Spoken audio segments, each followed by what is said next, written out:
अस्सलाम वालेकुम स्टूडेंट्स। आज हम पढ़ेंगे एविडेंस बेस्ड फिजियोथेरेपी का chapter number 1, evidence based physiotherapy what, why and how.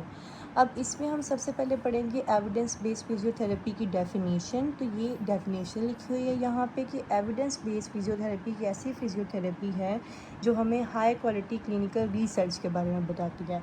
अब देखो, जो एविडेंस बेस्ड फिजियोथेरेपी की प्रैक्टिस है ना, उसमें हमारे पास 3 चीज़ें आती हैं। एक इंटीग्रेशन ऑफ एविडेंस आ जाता है, एक पेशेंट प्रेफरेंस आ जाती है और एक प्रैक्टिस नॉलेज आ जाता है। उसके बाद हमारे पास जो एम होता है एविडेंस बेस्ड फिजियोथेरेपी का, what is evidence based physiotherapy, इसमें बताया हुआ है कि जो एम है फिजियोथेरेपी का, वो फिजियोथेरेपिस्ट को बेसिकली एक प्रैक्टिकल गाइडलाइंस प्रोवाइड करना होता है कि वो कैसे एविडेंस बेस्ड फिजियोथेरेपी को पढ़ सके। तो एविडेंस का जहाँ पे भी लफ्ज़ आएगा उसका मतलब होगा हाई क्वालिटी क्लिनिकल रिसर्च। इस पेज में फ़िलहाल यही चीज़ लिखी हुई है। उसके बाद हम आते हैं नेक्स्ट पेज पे। तो नेक्स्ट पेज पे हमारे पास इसमें बताया हुआ है कि जो हमारे क्लिनिकल डिसीजन होता है वो हमेशा हाई क्वालिटी क्लिनिकल रिसर्च के जैसे परफॉर्म होता है। तो मतलब अगर गुड क्लिनिकल हमारा वो है ना, गुड क्लिनिकल डिसीजन है, तो इसका मतलब क्या हुआ कि उसमें हमने पेशेंट की प्रेफरेंस भी ली है और साथ में थेरेपिस्ट का प्रैक्टिस नॉलेज भी लिया है। अब हम जाते हैं यहाँ पे, इसने बताया हुआ है कि high quality clinical research basically होती क्या है। अब जो रिसर्च कंडक्ट होती है ना पेशेंट के ऊपर क्लिनिकल सेटिंग्स में, उसको हम हाई क्वालिटी क्लिनिकल रिसर्च बोलते हैं। अब क्लिनिकल रिसर्च क्या होती है? बेसिकली क्लिनिकल रिसर्च एम्पिरिकल एक नेचर के अंदर है। ये एक्सपेरिमेंट्स को इस्तेमाल करती है, ये ऑब्जर्वेशन को इस्तेमाल करती है, रादर देन कि वो थ्योरी इस्तेमाल करे कि कैसे नॉलेज को जनरेट करना है। हाई क्वालिटी लो क्वालिटी से कैसे डिस्टिंग्विश होती है? हाई क्वालिटी लो क्वालिटी से इस तरह डिस्टिंग्विश होती है कि हाई क्वालिटी जो रिसर्च होती है वो डिज़ाइन भी होती है, वो कंडक्टेड भी होती है और फिर वो रिपोर्टेड भी होती है। और हम लोग जो रिज़ल्ट निकलते हैं ना हाई क्वालिटी क्लिनिकल रिसर्च के, उसको उस पे हम ट्रस्ट भी कर सकते हैं। तो डिग्री ऑफ जजमेंट हमें ज़रूरत पड़ती है कि हम क्या चीज़ डिटरमाइन कर सकें कि हमारे पास जो रिसर्च, जिस टॉपिक के ऊपर आप रिसर्च कर रहे हो, जो आपके पास पर्टिकुलर पीस ऑफ रिसर्च है, वो इतना ज़्यादा मतलब हाई क्वालिटी क्लिनिकल रिसर्च है वो, कि आपको वो क्लिनिकल डिसीजंस बनाने के अंदर हेल्प कर सकता है वो। ठीक है।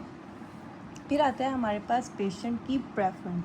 What do you meant by patient preference? ठीक है, ये चीज़ इसमें ना फिजियोथेरेपिस्ट जो है वो डिसीजन बनाता है थेरेपी के हवाले से कि आपने पेशेंट को क्या थेरेपी प्रोवाइड करनी है। ऑब्वियसली मैं फिजियोथेरेपिस्ट होंगी तो मैं भी जो है वो डिसीजन बनाऊंगी अपने पेशेंट के लिए कि क्या चीज़ वो इसके ऊपर करनी पड़ेगी और क्या चीज़ नहीं करनी पड़ेगी। बहुत सारे ऐसे पेशेंट्स होते हैं, उनको आप अपॉर्चुनिटी देते हो कि वो अपने डिसीजंस को शेयर करें। ठीक है, तो इसके अंदर ना एक चीज़ यहाँ पे इम्पॉर्टेंट चीज़ लिखी है, जो कंटेम्प्रेरी जो मॉडल है क्लिनिकल डिसीजन मेकिंग का, उसमें पेशेंट को इनकरेज किया जाता है कि वो इंफॉर्मेशन दे अपने एक्सपीरियंस के हवाले से और अपनी वैल्यूज़ के हवाले से।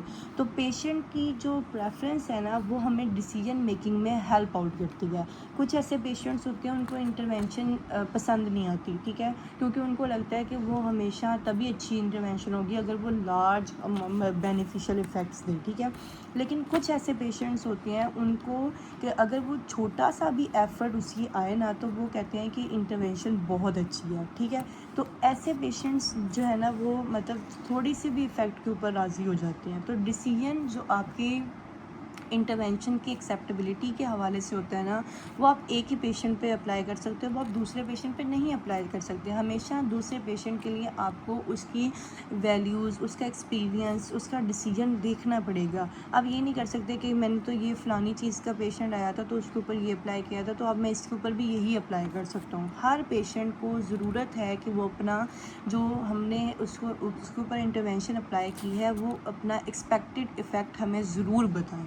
ठीक है, तो ये एक इम्पॉर्टेंट कल्चरल चेंज आएगा ये फिजियोथेरेपिस्ट के अंदर कम्युनिकेशन स्किल्स को बेटर करने में, एम्पैथी, फ्लेक्सिबिलिटी, ताकि वो पेशेंट के साथ कम्युनिकेट कर सकें, इस चीज़ में बहुत ज़्यादा बेनिफिशियल होगी।